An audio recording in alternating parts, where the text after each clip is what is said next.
Bonjour à toi, cher spectateur. Les vétos de Julie Manoukian. Autant être honnête avec vous, avant d'aller le voir en salle, j'avais vaguement vu la bande-annonce et je ne savais pas quoi penser de ce film parce que il avait l'air à la fois de vouloir s'inscrire dans une optique de comédie très classique qu'on a l'habitude de voir très souvent en salle en France. Et en même temps, il y avait ce petit côté Thomas Lilti qui voulait aborder le monde de la médecine, mais de manière beaucoup moins subtile. Et du coup, je me suis tout simplement intrigué tout seul en me disant, bah, va voir, ça se trouve, ça sera peut-être une petite surprise intéressante. Le résumé pour faire simple, Alexandra a une vie toute tracée en sortant de la fac. Major de sa promo, un stage dans un grand laboratoire de recherche vétérinaire et un brillant avenir à portée de main. Mais lorsque son oncle Michel va l'appeler en lui annonçant qu'il a besoin d'elle dans son cabinet de vétérinaire dans le Nord, sa vie va rapidement basculer. Bon, alors, autant être honnête avec vous tout de suite, je trouve pas forcément que Les Vétos soit un film très intelligent. C'est pas un long métrage qui va, comme avec, je sais pas, les films de Lilti, on va dire, faire en sorte que des jeunes se lancent dans la vocation de veto. Pour autant, c'est un film qui arrive plutôt bien à maîtriser son sujet, qui le connaît. On sent que Julie Manoukian, elle a été passionnée par justement ces vétos qui officient justement en campagne et qui parfois se retrouvent dans des tout petits effectifs à devoir gérer 40 km² de zone. Et c'est ça en fait qui transpire du film. On va pas retenir le film pour son élégance, pour sa nouveauté d'écriture, pour sa subtilité de conception des personnages, pour, on va dire, la construction de l'ensemble de sa dramaturgie, pas du tout.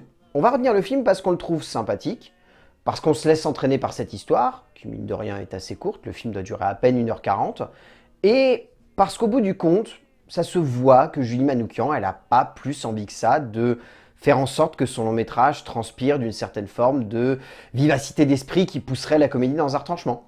J'ai juste eu envie de parler des vétos et c'était un sujet qui l'a touché, et c'est tout. Ça suffit à tenir le film finalement. Certains sujets, sur le papier, semblent extrêmement anecdotiques, pour ne pas dire carrément inintéressants en termes de conception cinématographique, et d'intérêt créatif également. Parce que on se dit qu'il n'y a pas grand-chose de plus à raconter que ce qui n'a déjà été fait par le passé, tout simplement.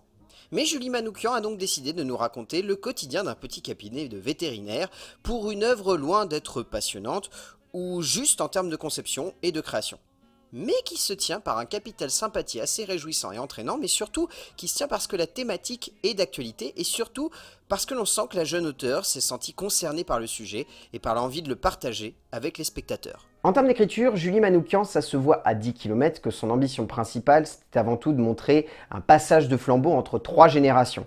De nous montrer une génération qui, on va dire, a été la base des vétérinaires de campagne, une autre génération qui a servi de transition et qui a permis justement d'apporter une relève, et une dernière transition qui, dans une génération un peu avec de grandes ambitions, ne souhaite pas forcément se diriger vers ce genre de carrière.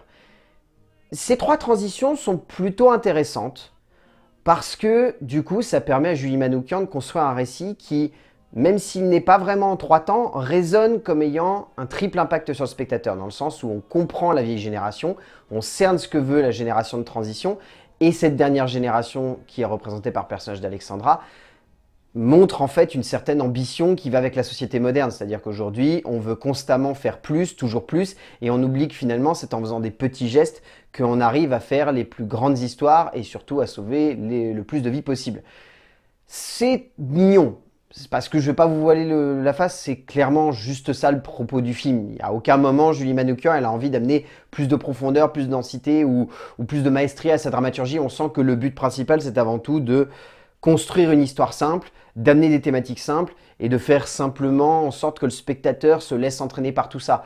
Donc derrière, il est évident que vous allez voir tout ce qui va constituer les grosses maladresses de cette écriture, notamment une narration qui est très bâtarde, une construction dramatique qui par moments est de l'ordre du cliché ambulant, et une manière de dénouer le film qui n'amène aucune subtilité, et de laquelle on est plus en train de se dire « Ouais, ça aurait pu être plus simple, ou alors un petit peu plus inventif », et on sent que Manoukian, elle n'a pas cherché à faire plus que ça. On sent qu'elle avait juste envie de raconter une histoire de filiation et de montrer à quel point aujourd'hui, dans la société, on veut voir grand, alors que parfois, c'est en voyant petit que l'on finit par devenir grand. Difficile de ne pas voir les grosses ficelles d'une écriture rarement subtile, rarement passionnante en termes de personnages et surtout de créativité quant à l'évolution de ceux-ci au sein d'un petit monde que Manoukian dépeint avec sensibilité et émotion, mais rarement avec justesse et finesse pour être clair. bien évidemment, on se dit que si l'ensemble n'est pas très neuf ou simplement juste, il y a toujours une certaine forme de simplicité qui prend le pas et qui fait que l'on se laisse tout de même entraîner par ce tout et que l'on se dit que même si c'est maladroit, ça reste tout de même efficace et simple sans jamais avoir la moindre prétention d'imposer un message politique comme Bergeon ou Charuel. En termes de mise en scène, disons que Manoukian s'en sort pas trop mal. Parce que je trouve pas que le film ait une vraie mise en scène marquante. Il y a un joli jeu avec le rythme autour de la dramaturgie, qui est plutôt bien amené par le biais d'une mise en scène qui cherche beaucoup à mettre en relief, on va dire, le jeu subtil entre comédie et sentiment. Mais derrière, c'est pas très subtil, quoi. C'est le gros problème du film, c'est qu'on passe son temps à se dire là, ça aurait pu être un petit peu plus simple. Là, à contrario, il aurait fallu un peu plus d'ambition. Là, ça fonctionne pas. Là non plus. Le plus gros point faible de la mise en scène du film étant tout simplement sa gestion de l'origine des personnages, notamment par le biais des flashbacks et de la construction des relations qu'il y a entre eux. Parce que franchement, il y a des moments où j'étais complètement perdu à me dire « Ok, c'est son oncle, d'accord. Lui, elle le connaît ou pas? Ah oui, elle le connaît. Mais attends, elle le connaît d'où? Oh d'accord. » Et en fait, on passe son temps à essayer de réunir un puzzle qui, au bout du compte, n'a pas vraiment de logique parce que le gros souci qu'a le film, je trouve, c'est que le personnage d'Alexandra n'est jamais pleinement expliqué au personnage. Et du coup, en termes de mise en scène, on sent que Manoukian passe son temps à vouloir, au travers de sa scénographie, faire transpirer le plus possible d'émotions de la part d'Alexandra parce qu'elle sait que derrière, elle ne lui a pas construit assez de background, ou en tout cas qu'elle n'a pas assez pris le temps d'expliquer tout ça au spectateur. Et du coup, en tant que spectateur, on est un peu frustré par rapport à ça. Ça fait que derrière, on sent que la mise en scène est vraiment impactée, et que Manoukian, elle ne sait pas comment amener les choses avec subtilité. Au fil de son récit, la jeune auteure ne prend pas des gants de velours pour nous embarquer dans son histoire, se contentant presque simplement d'amener une émotion assez brutale dans notre visage, sans jamais vraiment choisir de réfléchir sur la subtilité qu'il devrait s'en dégager, ou sur le dosage qu'il faudra en faire d'ailleurs. Au fond, Manoukian ne cherche jamais à aller au-delà de cela, donc difficile de lui en tenir rigueur, mais bon, on aurait clairement pu attendre un peu plus de la part de l'ancienne assistante de production, donnant simplement lieu à un joli petit film émotionnel, mais où les maladresses ressortent tout de même comme un sacré frein à l'immersion du spectateur.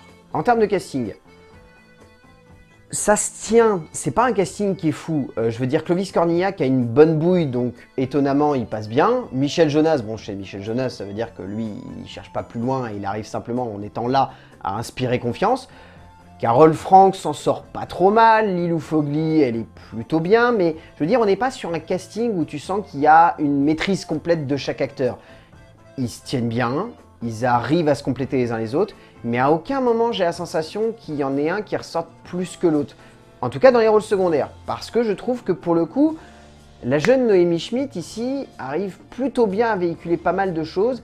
Ça montre bien quand même que c'est une jolie tête montante actuellement des acteurs, ou en tout cas des jeunes acteurs du cinéma français. Noémie Schmidt impose une jolie prestation en tête d'affiche, ne parvenant pas forcément à être très subtile dans les moments d'émotion, mais on sent tout de même qu'elle met beaucoup d'investissement dans son jeu et son interprétation du personnage. Qui plus est, si on la connaît un petit peu, ça se voit qu'elle a mis beaucoup d'elle dans celui-ci.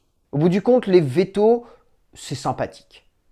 C'est pas un film complètement fou dans sa construction, dans sa manière d'être, dans sa manière d'évoluer en tant que long métrage, mais c'est une œuvre sympathique, devant laquelle on ne s'ennuie pas, pleine de bons sentiments, parfois un peu trop, mais c'est mignon.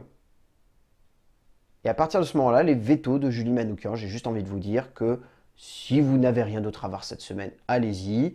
Je pense qu'il y a une autre comédie que vous devriez aller voir, dont on a parlé tout récemment, mais si vous l'avez déjà vue, celle-là est tout à fait sympathique. Vous n'allez pas passer un moment extraordinaire, mais vous n'allez pas vous ennuyer, ça c'est sûr.